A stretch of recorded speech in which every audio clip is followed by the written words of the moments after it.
nervous, you guys. Sit downs is not my thing, you know what I mean? It kind of freaks me out. I 100% identify as a vlogger.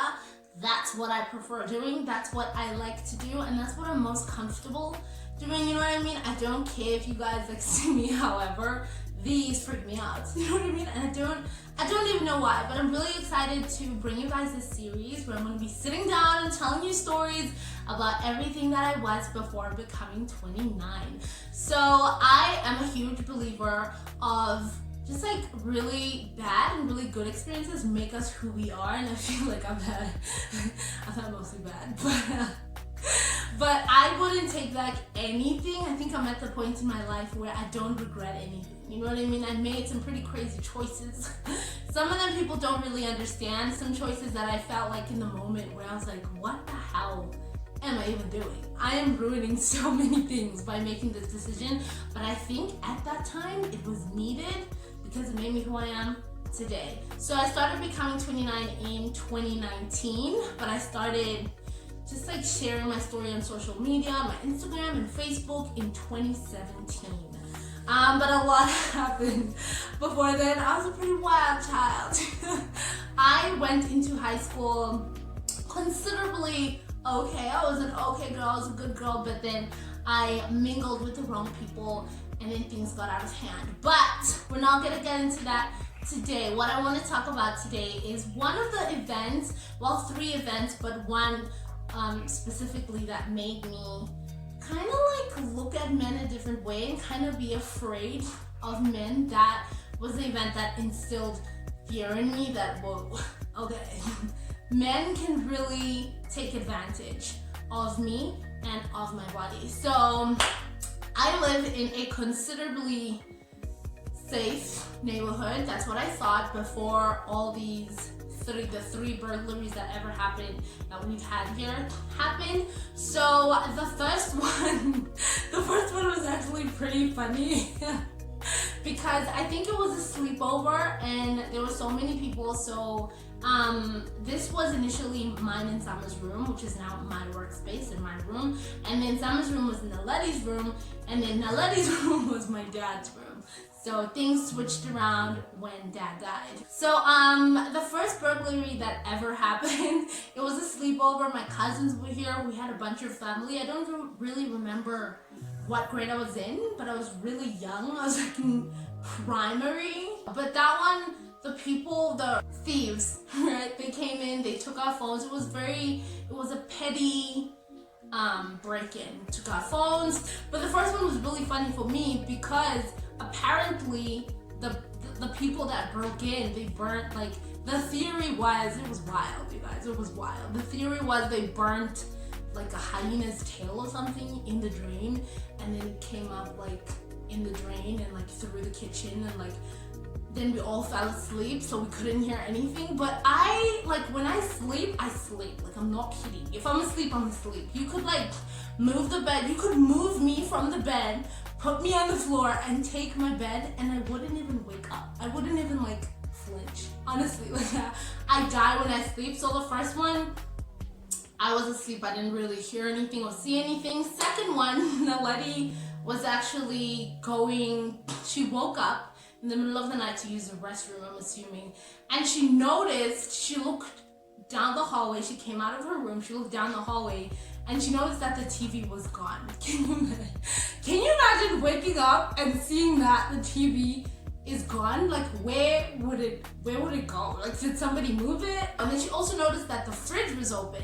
So I remember this one because this one was in March, right? It was the day after my birthday. It was wild, really wild, because on my birthday we celebrated. My dad was like, he forgot birthdays, so we usually celebrate them later in the day. So he bought cake, he bought like all that kind of stuff, but by the time he got home, it was like around bedtime, like around 9. So we were like, you know what, we'll have the cake tomorrow, we'll cut the cake tomorrow, we'll celebrate my birthday properly tomorrow. Not knowing that that night, these guys are gonna break in, and you guys, they ate my cake.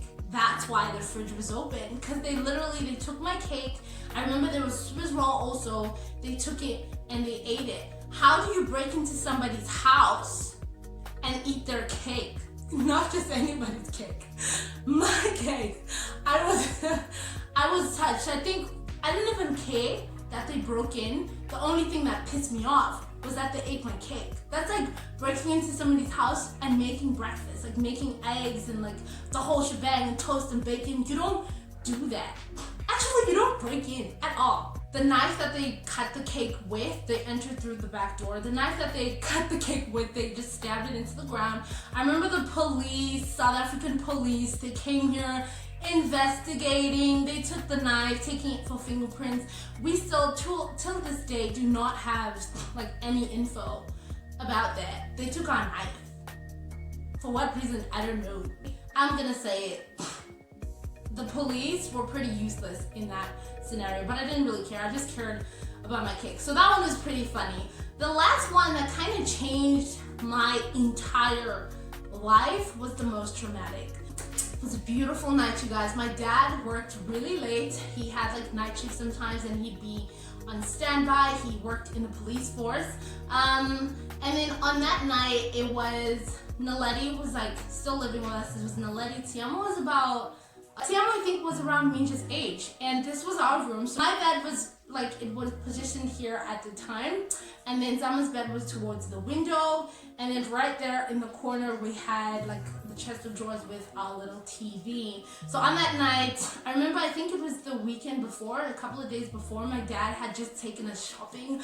Back then, when life was so good, where we'd go to Edgar's and just feel like we want everything. Life was so good back then. So we had just gone shopping, and I remember we bought these beautiful pajamas. Zama had, I think hers were blue and mine were pink. They were like these really cute shorts and this really cute, just like a tee. You know what I mean? It was very cute. That was the first night that we wore our pajamas. I'll never forget that. And then we get woken up.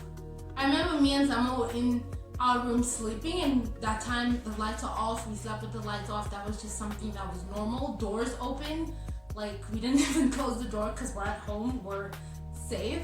So, and then we got woken up by somebody, and I remember this person taking a pillow and hitting me and Zama in the face. And I'm just like, oh my gosh, I'm gonna kill Yandisa. So, Yandisa's my cousin, you guys. So I'm thinking that my aunt came, right? And he came with like my older cousin. And he's just, he was just so stupid back then, and he was so playful that I'm like, is Yandisa literally gonna wake us up like with hitting us like with pillows? You know what I mean? And then I wake up and then I'm like, wait a minute, that's not my cousin. And then there's these two guys walk into our room. I remember he asked me where my phone is. I don't want to go into like try to tell the story of Zama and Naledi because I think they had two different experiences. Like, we all had different experiences, so I'm going to talk about my experience.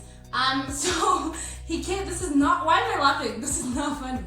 He came in and he asked for my phone, and I don't even remember how old I was, but I think I was in grade 7, 6th grade or 7th grade.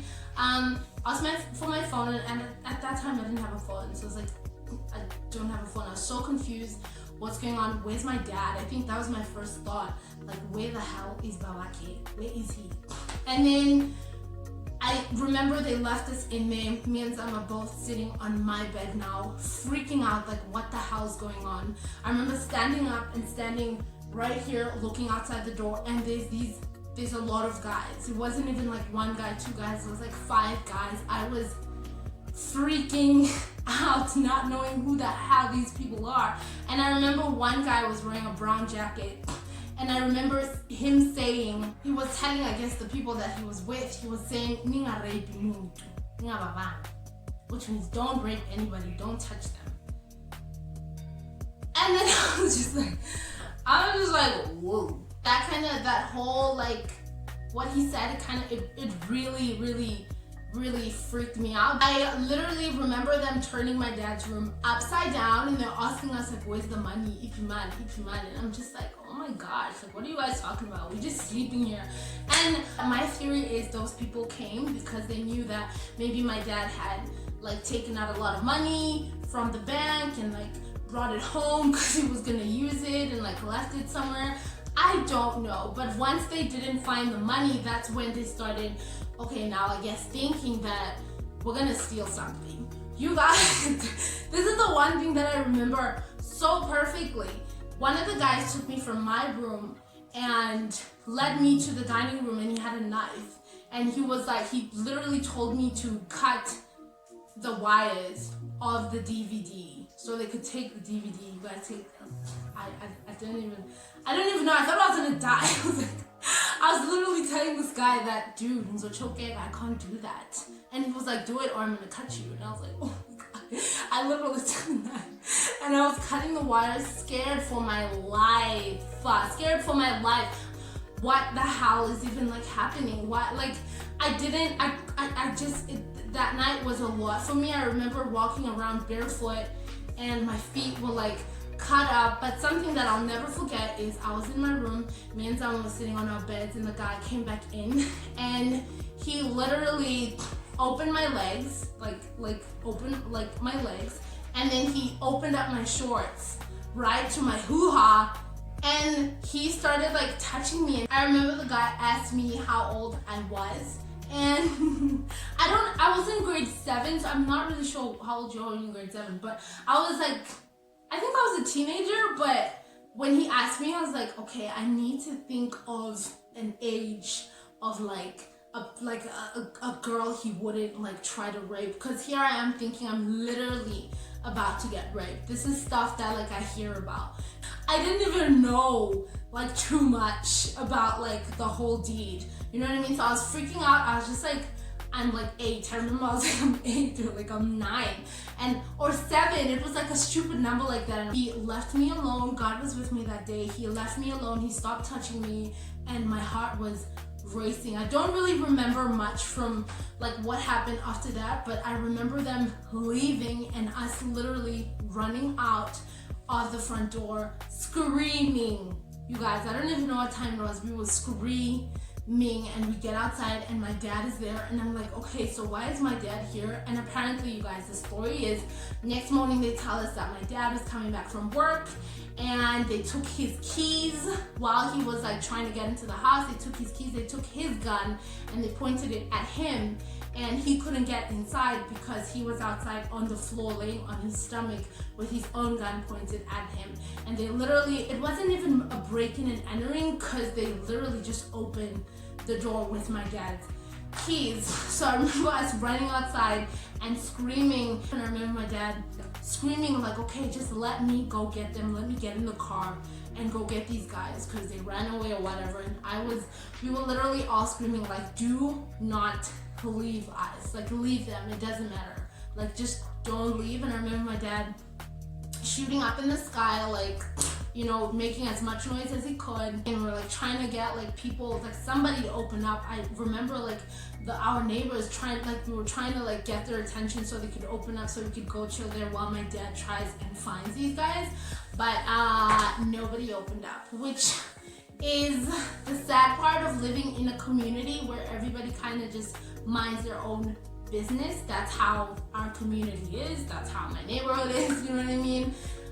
I realized that night that I can never ever ever go to my neighbor and be like, I need help. That was the night that I realized that, and also that night I realized that I can never ever trust a man ever again, especially with my body. I remember after that I could not go to the shops by myself. My dad had to pick us up from school, or we had to like get transport. I never left the house. I would literally cry every time a man would like walk close to me. I'd be like, please just leave me alone. Till this day, you guys, I struggle to sleep in the dark. I think for like a month or a couple of months, I slept in denims. So I literally, if this is what I'm wearing today, I would literally sleep like that, because I felt like, for me, maybe it's these pajamas that we were wearing, the shorts were too short, the top was like too showy, I don't know. I was like worried, like maybe it's what we were wearing, maybe it's totally our fault. For months, you guys, I slept with, I remember there was a golf club under my bed, and I had a pocket knife under my pillow, and I slept with a sweater on, I slept with my bra on, I slept with denims, I slept with shoes on. I still to this day do not have pajamas. I don't wear pajamas. I sleep in a sweater. I've only recently started even like trying to sleep in like shorts or anything. And then the whole in the dark thing, I can't do it. Now we lock our doors when we all go to sleep. Everybody locks their own door, which is terrible. I feel like home is where you feel the most safe. So the fact that I can't even feel safe in my own home is wild. That's why I think for me, I do not trust men the way I used to trust them. The only man I will ever, honestly, ever trust was my dad. That's why everything that's happening in our country right now is really, it's unsettling. And for me, in a relationship, when I get into a relationship, I really want to feel safe with that person, because on that night I realized that my dad, first of all, will not always be there to protect us.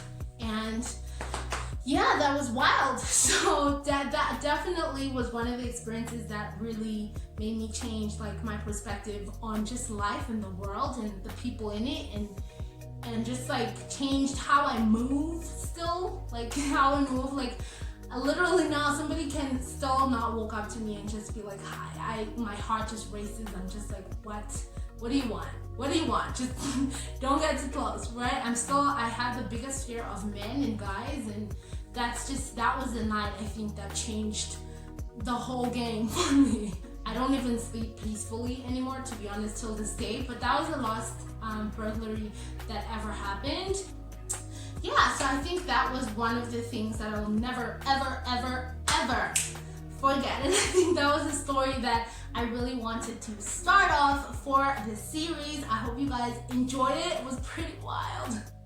Pretty wild, but I hope you guys enjoyed it. If you did, give it a like, and if you were to see more of me, you can totally follow me at Nerdtime29 on Instagram, and subscribe so I see you in my next story time or vlog. I cannot wait for the next one. I don't know what it's gonna be, but stay tuned to my Instagram. I'll be sure to put up a poll so you guys can be part of the whole process. I love you for watching. I hope you enjoyed it, and I'll see you again soon. Bye!